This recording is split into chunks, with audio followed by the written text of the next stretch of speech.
there are some directors that are pure geniuses, and then there are some that go and do this. Why? Just why? Hello everyone and welcome back to AustinPlus commentary, where today we are covering a topic I've had a pure hatred for a while now. If you haven't seen these films, I wouldn't blame you if you have, but yeah, they are taking the media or like movie cinematic thing by storm. God knows how they're horrible. But yeah, they're basically taking the like documentary world by storm. As of a week ago, a new project was released in regards to the Twisted Childhood universe, known as Peter Pan's Neverland Nightmare, which I showed a poster at the beginning. But it is absolutely horrendous, and I'm just really not sure why it exists. So I thought we'd break down this whole universe in itself, and let's just see, let's maybe talk about what's coming this year and what's how this could inevitably end, hopefully, because this is just I just don't know why this exists.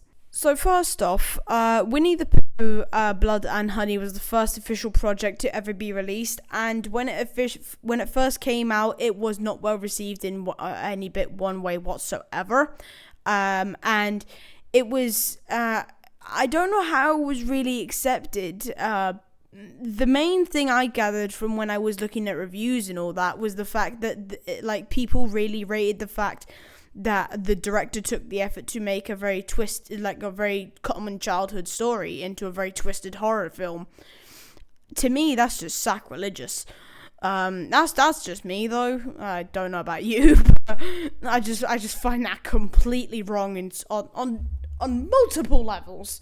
But I think that I watched the film. It was truly it's your classic horror film, but there was nothing the things didn't talk. It looked like Winnie the Pooh was wearing a plastic mask, for God's sake. It was just horrible, and I don't know why it was accepted. But then, come about I think it was maybe a year or two later, Winnie the Blood and Honey 2 was released. I've actually covered this on this channel when it was called Austin Talks, but one of the most successful horror films of last year was Winnie the Blood and Honey 2, where they showcased Owlman, or the owl, and a revamped Piglet, I think. Oh yeah, and Tigger was now in this film as well. Winnie the Pooh was mainly the only character, along with Piglet, in the first one, but the second one had a fair few of the iconic characters. And oh yeah, it was confirmed that Eeyore died because of cannibalism reasons. Don't you just love it when that happens? I think the second film was far better. The production value was definitely higher up for the second film, but it was still flipping atrocious. I'm not trying to be a hater, but it's Winnie the Pooh and you've made him a monster. Why would you do this? Yeah, I just have a tiny issue. I just have a tiny issue with that. Obviously, it's only very tiny. Now, based on the success of Winnie the Pooh, Blood and Honey 2, because it did really well, they somehow created a whole cinematic universe based around the success of one film. Now, that is really ballsy. I will say this now. That was really ballsy. Because, the MCU was only declared a cinematic universe after Avengers. That was 4 years after it was, made. And now they're already starting the whole new thing. And it's just, I can't believe they've actually, they've planned so many projects, which I'll get onto a bit later. But holy God, I can't believe they've done this. Can't believe you've done this. So once these directors had, the most successful movie, basically, this happened. I don't know why it happened, but it just did. And they proceeded to announce a load of titles, which I will show on screen now. And oh my days. Basically, this was confirmed, and they had these in their back pocket. I don't think they even thought that they would be using them, but here we are. I'm surprised also how quickly the Peter Pan film came around. That film was supposed to be after Bambi. We had a trailer for the Bambi film first, then production issues happened, and then they had a Peter Pan film, trailer, and then they've just released it a week ago. So their production speed rate is incredible. Yep. Like most other franchises have managed to do that, but they have somehow pulled that off. That is incredible. I'll give them props for doing that. Granted, the Winnie the Pooh film actually had some validity in terms of a twisted childhood film. It is Winnie the Pooh related. It is Winnie the Pooh or all that. But this has nothing to do with Peter Pan. None of the characters look like who they should be. The only thing you can get, they've really said who is even close to a Peter Pan character is their flipping names. Don't get it. This film is doing so well, but it's got nothing to do with Peter Pan. I'm sorry, but I don't like the fact it's doing well. So I thought it would be maybe a good way to go through some reviews, and I have actually gone through a couple just before recording, and why are they good? Why is this good? I don't understand why people are liking this. I really don't. Peter Pan's Neverland Nightmare is a dark and thrilling reimagining of the classic tale, blending suspense, horror, and unexpected twists that demand for your full attention. But where is the accuracy? What starts as a nostalgic premise quickly spirals into a gripping descent into madness. Yeah, I don't understand where the circus in this film comes in. Granted, I haven't seen the film. I don't really want to because the guy creeps me out. I could deal with a guy in a mask where, basically, the CGI was horrible for the Winnie the Pooh film, but I can't deal with a man with a knife and a mask. I don't know what I can't. I did it with Michael Myers. I was able to do it with Ghostface, but this is on a whole new level, and I don't know why. At the same time, his violent unpredictability evokes a raw brutality of Art the Clown from Terrifier. Right, why does this sound like a film I would actually like? Why? One thing I don't like doing on these videos, especially before recording, is I look at certain reviews, but this actually looks like a film I would watch. I like Terrifier. I thought the It films were both gruesome, yet so psychologically thrilling. I may have made a poor judgment, but I'm still sticking with the title of this video. I still very much, I have a problem with this. Peter Pan's Neverland Nightmare is a dark and gritty tale of a horror film fans will love.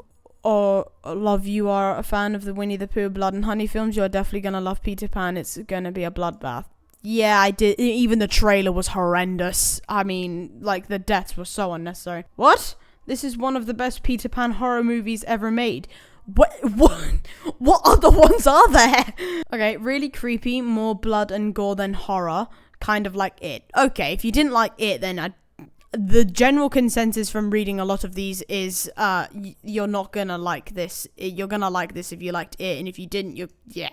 So later this year, we have got Bambi: The Reckoning coming soon. Apparently, this is supposed to release during between May or maybe April, May time, just before summer, and then Pinocchio Unstrung is supposed to be during the summer, July.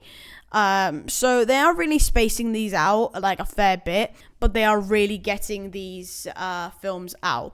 So just to cover, Bambi: The Reckoning, the trailer was released about last year in April. It's nearly been a year since that was released. So basically, the whole point of this film is people get into a car crash and then they are hunted by a ravenous deer known as Bambi. The trailer reminded me of Cocaine Bear. It basically reminded me of a deer or an animal of some sort going on a rampage. If I want to go and see that, I would go and watch Jurassic Park again. So the second film is Pinocchio Unstrung. People are really looking forward to that film. Personally, based on the plot, I am as well. This actually looks like something I would watch. It's I've not been I'm a fan of Chucky. I'm not a fan of the Megan films. The Megan films, or the Megan film, is too generic, and basically all the films where like an AI of some sort is coming to this world, all of them are horrible. Basically, the plot is Geppetto, if you don't know, is the creator of Pinocchio, introduces Pinocchio to his grandson, and they become like really good friends. In turn, Pinocchio decides to kill all things that are bad because he wants to protect the grandson. But I'm looking forward to the horror side of that. So this universe does actually have a big plan in the end, and this is where I'm really skeptical. I like these films very spaced out and they're very individual, but I don't like this. This is a horrible idea. This is a very horrible idea. At least change the title, because Pooniverse, Monsters Assemble, they are really hardcore copying the MCU, and if they carry on doing stuff like that, then we could be in a bit of a worry. So basically, the Pooniverse film is, first of all, I hate this title. I hate it. And it's so clear that they're trying to make a cinematic universe out of this. So far, they're doing an okay job. I just want to see how Bambi and Pinocchio go until I can actually justify this. Why? Just all of your hard work is going to be put down the shit. These films are doing well, and I'm glad to see that they are doing well. The first one didn't go well. I thought Peter Pan was doing absolutely horribly, or at least I was hoping it was. But I'm still yet to find a very bad review. I mean, I found a couple, but those were purely based on your old opinions. This film is very much like It, apparently, just minus the monsters like that he would turn into. And it's basically just a lot of blood and stuff, and it's very twisted. Funny that, it's called the Twisted Childhood universe. But without further ado, everyone, that is the end of today's video. I do hope you all enjoyed it. If you did, please leave a like and subscribe, and comment what else you would like to see on this channel. And give me another franchise to maybe talk about. I actually might go and see this. I can't go and see it over where I am, because it is apparently an 18+. However, I do know that I'm going away soon, and it is actually a 16+ in that country, so I might go and see it then. But without further ado, everyone, I do hope you will have an amazing day as always, and I'll see you all in the next one. Bye! Yeah.